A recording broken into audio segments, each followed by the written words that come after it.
Coming up on Citrus TV, updates on the sexual assault allegations plaguing the nation. We'll tell you who is being accused and what's being done about it. The House of Representatives is coming closer to passing a major tax overhaul. Find out what they're trying to change and what it means for you. And find out when we're getting lake effect snow and how it may affect your trip home back this weekend. Citrus TV News starts right now. Now, Citrus TV News live at 6 starts with breaking news. A mistrial, that's the verdict today in Bob Menendez's corruption case, signaling a sigh of relief for Democrats. I'm Jack Watson. And I'm Sabrina Maggiore. The decision today will allow Menendez to continue to hold his seat for at least another 2 months. Menendez is not out of the woods just yet, as he still faces possible conviction in the future. This just into our newsroom. Within the hour, there's a massive leak at the Keystone Pipeline in South Dakota. TransCanada operators say 210,000 gallons of oil leaked today. Crews shut down the pipeline this morning after members detected a drop in pressure resulting from the leak. Investigators are looking into what went wrong, but they do not think the leak affected any drinking water systems at this time. This is a developing story, and we will have more later in the show as confirmed details come forward. A Syracuse man is dead following a crash on I-690. Officials say a man attempting to flee police was killed by a tractor trailer near the interchange to Route 695. Police say they initially began their pursuit after spotting a car with several equipment violations. During the chase, a passenger in the car escaped into the woods but was found and taken into custody. Police say the driver was hit by the tractor trailer after he abandoned the car. And a Syracuse University grad student is facing child pornography charges. 22-year-old Bing Dong Gu has been charged with 6 felony counts by the New York State Police. Gu is a graduate student in the College of Engineering and Computer Science. All the children in the alleged photos and videos are under the age of 10. Global Entrepreneurship Week is now coming to a close. Events for the week include a social entrepreneurship competition, panels, and workshops. I spoke with participants and organizers of the events to find out how one new event gave students the opportunity to make their ideas a reality. The Global Entrepreneurship Week festivities are nothing new at SU, but for the first time ever, students could participate in the Impact Prize competition. Dr. Gisela von Dran gave a $5,000 gift to SU libraries, who helped coordinate the event with the Blackstone Launchpad. This gift brought about the idea for the competition. So the Impact Prize competition is through Global Entrepreneurship Week, and it's basically a competition for any pitch you have that could impact the world for $5,000. To help plan and organize the competition, they created the Engagement Scholar position. Essentially, they kind of felt that there needed to be a student position to help them integrate and implement the competition itself and kind of reach out to students, and then that's kind of where I came in. Students pitched their ideas to a panel of judges. Each idea worked to make a social change or solve a problem. So my pitch is for Inspire. It's a wearable asthma inhaler. It's basically a wristband that looks like a Fitbit with a small asthma inhaler inside of it that's used for exercise-induced asthma attacks. Simon was the first place winner of the competition. Like some other students at the competition, Simon is not a student at the Whitman School of Management. She is an aerospace engineering major, but is now interested in medical delivery devices. The interesting thing is there's so much entrepreneurship all across campus. So we do it, and Whitman does, many of the schools are starting to do it. Global Entrepreneurship Week gave students from all schools at SU an opportunity to try their hand at being an entrepreneur.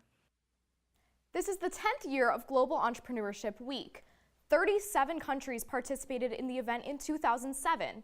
Now, 160 countries hold events and competitions as part of the week. The next 2017 conference finishes off Global Entrepreneurship Week at SU tomorrow. The event at the Sheraton lasts all day and focuses on technology innovation. Thanks, Anna. Syracuse University is on break next week, but school is in session at the Carrier Dome. On Monday, the SU women's basketball team will host students from 44 schools in the Syracuse area.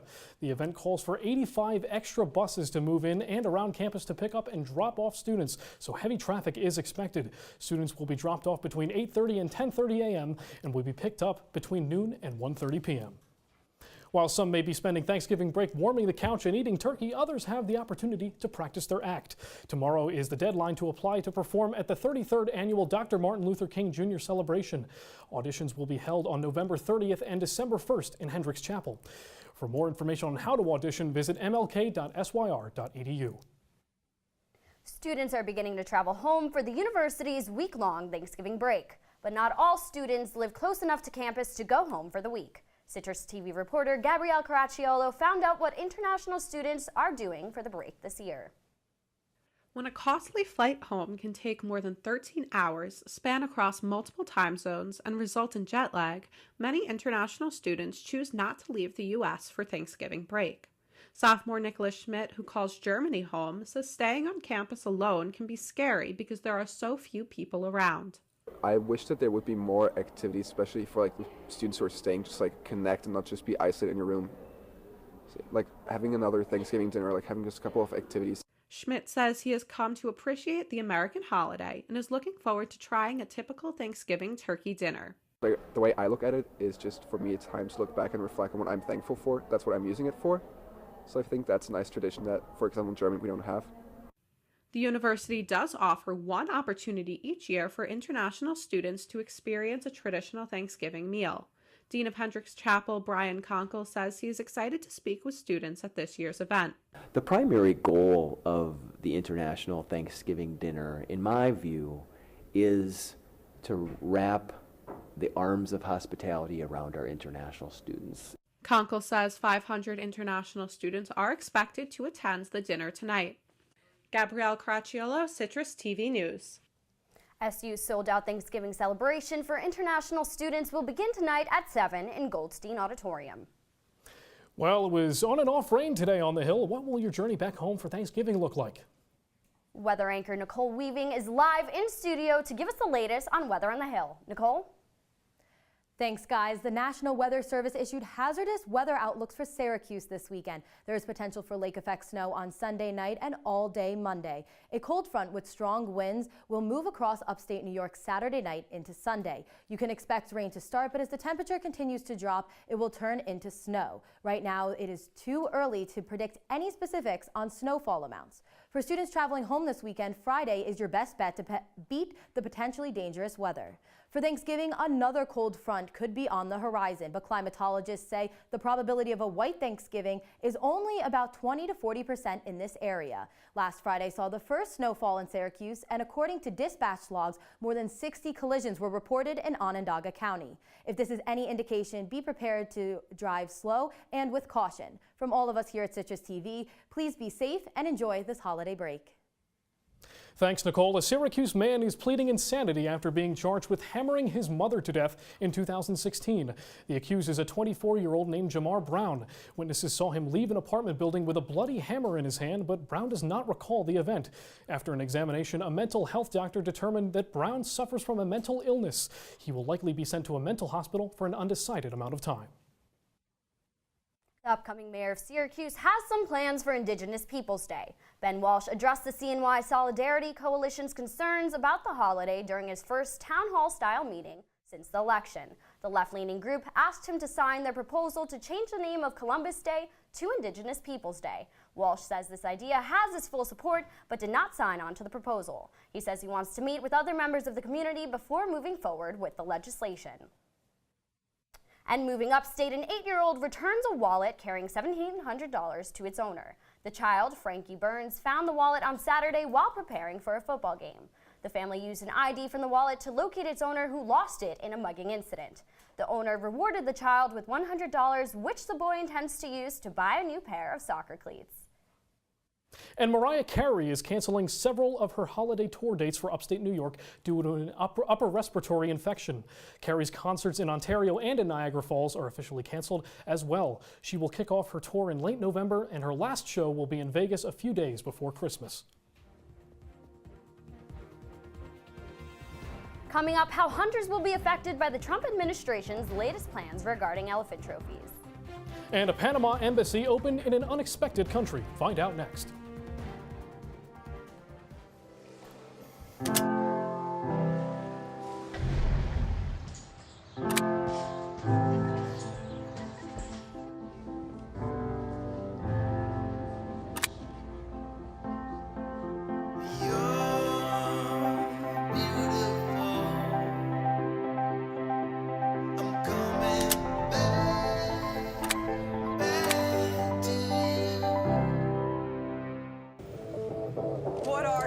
superheroes? Just four brothers who hate bullies and love this city.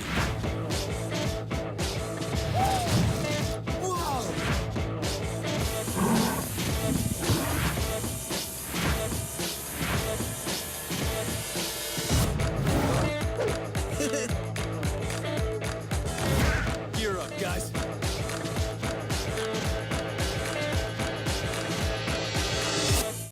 Hey, look, it's those guys. Are you good to drive? I'm fine. How many did you have? I should be fine. You should be. Go and step out of the vehicle for me. See ya, buddy. Good luck. So turns out, buzz driving and drunk driving, they're the same thing, and it costs around $10,000. So not worth it. If you see news happening on campus, in Syracuse, or across the nation, call the CitrusTV newsroom, 315-443-1177, or tweet at CitrusTV News, your campus news leader.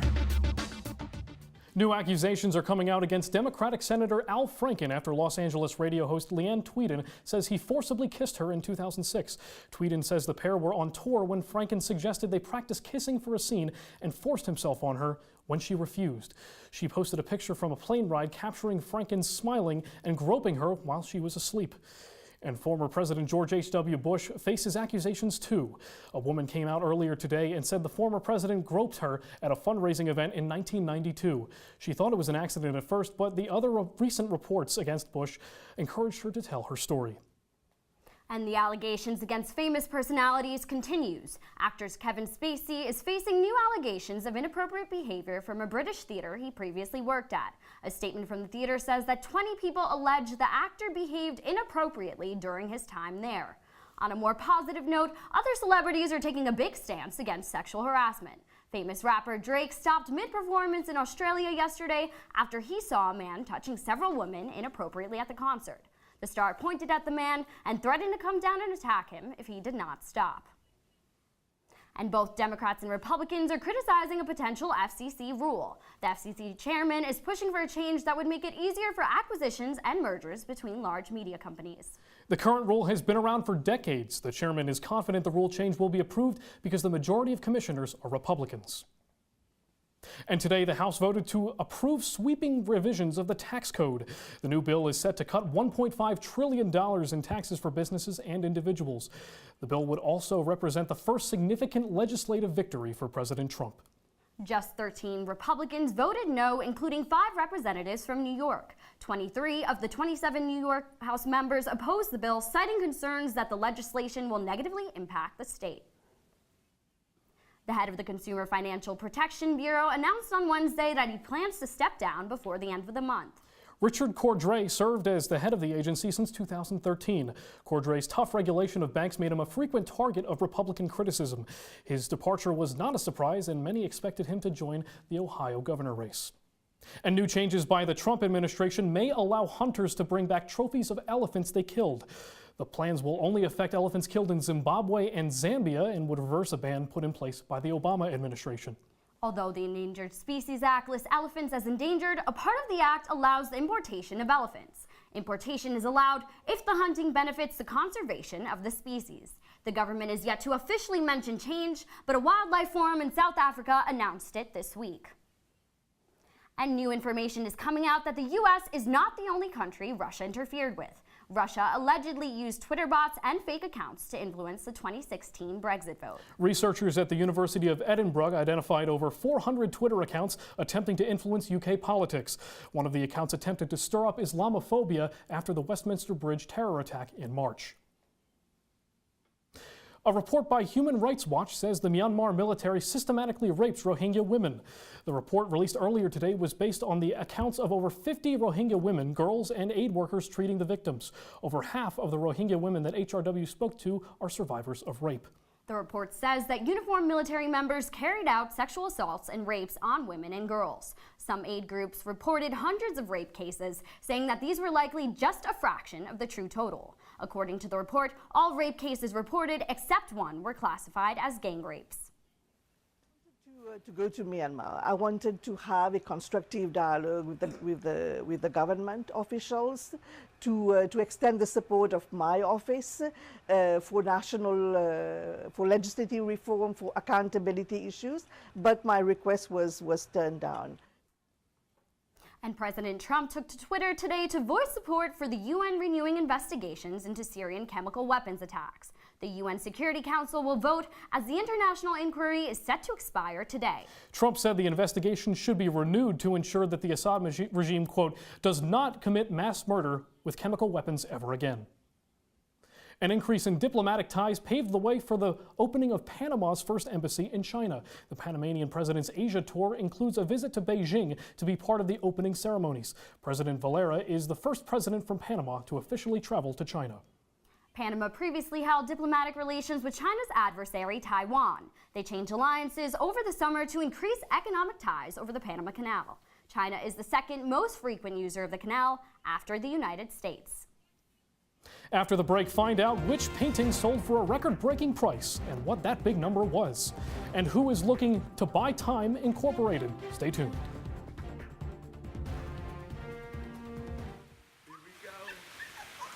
We're gonna go out there in the rain.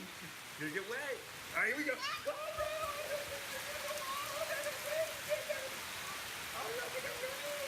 Okay, quick.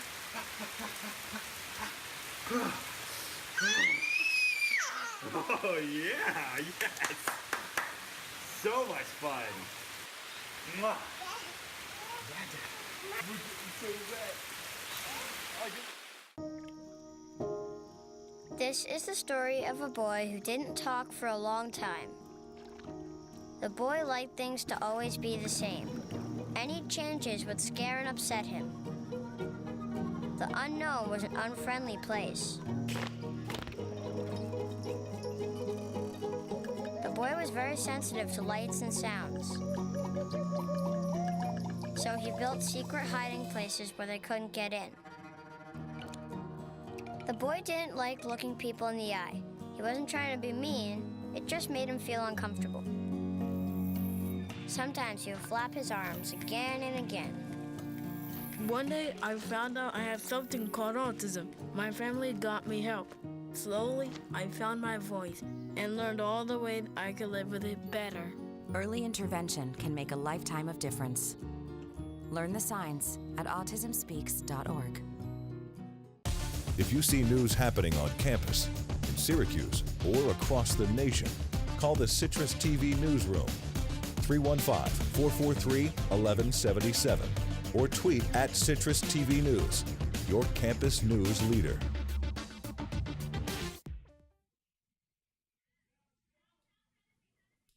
Accurate weather forecast.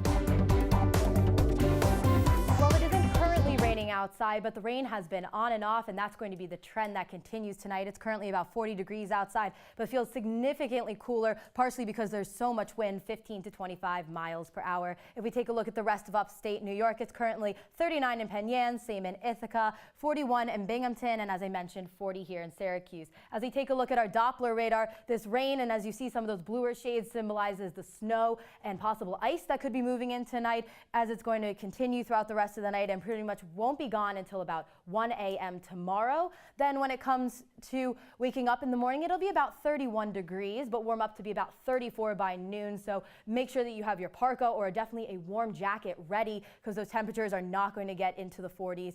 And then it'll be about cloudy in the morning, but there will be some sun in the afternoon. When it comes to your travel plans on Friday, Florida would definitely be the best day to get out of Syracuse here. But if you happen to be traveling to the Midwest, and especially if you're traveling to Denver, be aware that some travel delays could be in your forecast. But I'll tell you more about what you can expect the rest of the weekend here in Syracuse later in the show.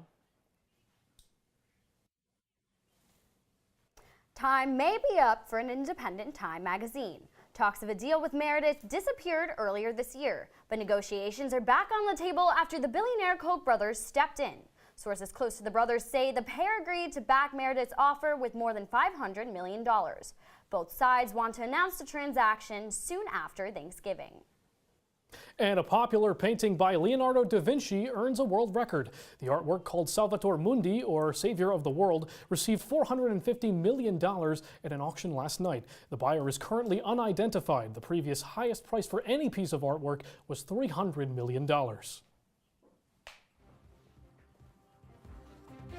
And coming up in sports, it's a jam-packed weekend in Syracuse. Football has a crucial game in Louisville. Men's basketball begins its early season tournament, and the women's basketball heads into its second game of the season with a little more confidence in its newcomers. Stay tuned.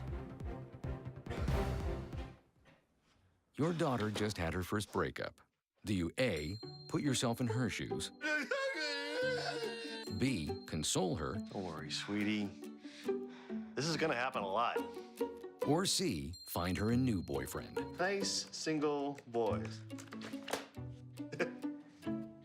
That was weird. As a parent, there are no perfect answers. But you don't have to be perfect to be a perfect parent. Thousands of teens in foster care will love you just the same. Come on, it's not that hard. My big man fingers are having a problem with these little tiny buttons.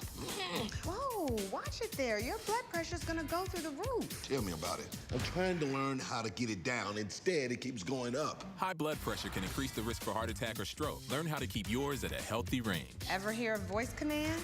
Just say text barbershop to 97779. That's not what I said. Just give me that. Now my blood pressure's up.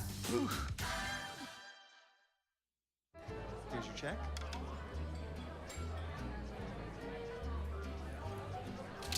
Oh, you got it. You know, since I got rid of my car, I really enjoy walking. Okay. Got it. No. Getting pulled over for buzz driving could cost you around $10,000 in fines, legal fees, and increased insurance rates. Oh, you're home early. You live with your mom?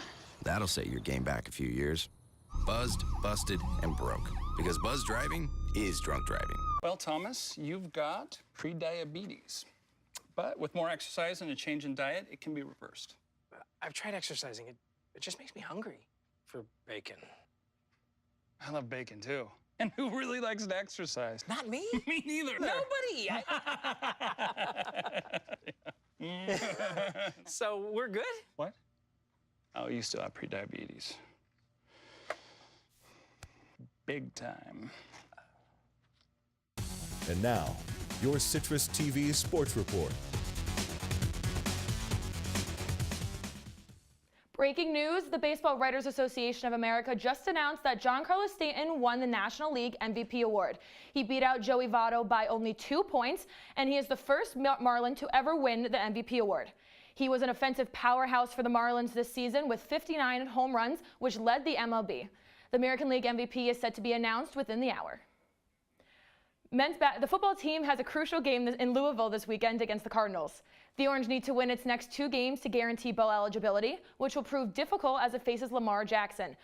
Lamar Jackson put up 600 yards and 5 touchdowns the last time these two teams met. This season, Jackson has 3,000 yards in the air on top of almost 1,200 yards on the ground. Head coach Dino Babers said the Syracuse team has had a lot of stamina throughout this season and is going to need to tap into that this weekend. I think if you go back and you once again check the depth chart and check how many guys were playing early in those games and then how many people are actually playing now. Just because we run out with a whole bunch of guys out of the tunnel, if you really actually check to see who goes in the game and who doesn't go in the game, that wear and tear on your body, I think, is showing up. We're at game 10. Everybody's got it. Everybody's banged up. Everybody's hurt. Everybody's trying to take advantage of some guys that maybe are lost a step or not at the same speed as they were earlier in the season, and I think it's showing up. This weekend is the start of the Hoop Hall Miami Invitational for the men's basketball team, where it will take on Texas Southern on Saturday. Tyus Battle has been the leader for this team in its first couple of games. He has 46 points over both contests. The only other veteran on the team, Frank Howard, had a breakout game against Iona on Monday. 15 points and 2 3-pointers, and the Orange will need their newcomers to step up to help out the veterans if they want to have a chance at success. They look to O'Shea Brissett and Mark Dolezaj for that production. Dolezaj had 7 points and 6 rebounds against Iona. Syracuse will welcome Oakland and Toledo into the Dome to finish out the tournament. The women's basketball team is back in action after almost a full week off to take on Maryland's Eastern Shore and the Carrier Dome. The Orange are 4-0 against the Hawks all time and scored 113 points against them the last time they faced each other in 2013. Good for a program high for points scored in a game. Coach Q will be looking to Digna Stroutname and Tiana Mangalakahia, both of whom he praised for their leadership and their performance in the first game. Women's ice hockey begins a home-and-home series against CHA rival RIT on Friday evening. The Orange had a strong start in CHA play last weekend against Penn State, winning one game and tying in the other. The Tigers lost both games against Robert Morris last weekend in its CHA opener. Syracuse starts off the series in Rochester on Friday and finishes up the series on Saturday afternoon at Tennessee Ice Pavilion. And if that wasn't enough sports excitement for you on the Hill this weekend, the volleyball team is home as well in the women's building to host Wake Forest and Duke to begin its 4-game home stretch to finish out the season. The Orange is looking to bounce back after losing 4 straight games in its final road trip of the season. The men's cross-country team has been by far the most successful sport on the Hill in recent years. The Orange just won its 8th national NCAA Northeast Regional Championship and is headed to Louisville this weekend for a chance to reclaim its 2015 national championship. To top it all off, 2 members of the Orange recently won USTFCCA Honor Awards. Justin Knight was named Northeast Regional Men's Performer of the Year for the 3rd straight season, and head coach Chris Fox was named Men's Coach of the Year for the 5th straight season. Thanks, Nicole. After the break, we'll tell you which car manufacturer gave Pope Francis his own supercar. Stay tuned.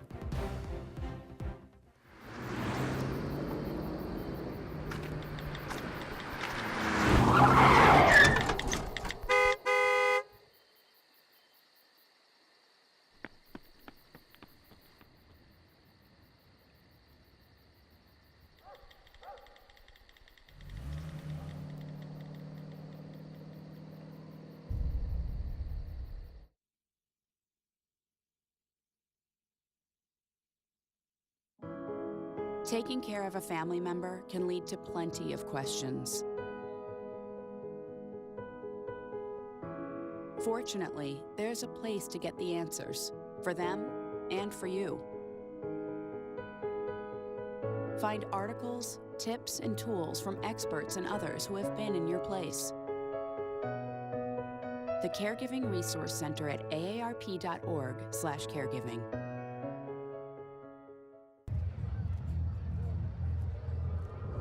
Looking for these?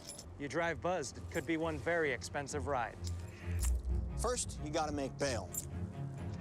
Then pay me to get your car back. Your insurance premiums will go through the roof. And my legal fees just keep adding up. All told, it could end up costing you $10,000. Buzzed, busted, and broke. Because buzz driving is drunk driving. More info on that pipeline spill from earlier. The spill is the largest ever by a Keystone Pipeline in South Dakota. Initial reports say that waterways, water systems, and wildlife are currently unaffected.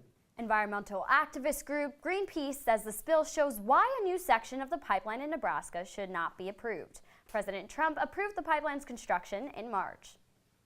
Pope-mobiles have taken on all shapes and sizes throughout the years, from a Mercedes-Benz to a Kia to a Jeep, and for a limited time, a Lamborghini. Pope Francis was the brief owner of a Lamborghini Huracan, a gift from the Italian luxury car maker. But you won't see His Holiness whipping into St. Peter's Square anytime soon. The Pope is auctioning off the supercar. Proceeds will go towards refugees in Iraq and victims of sex trafficking in Africa.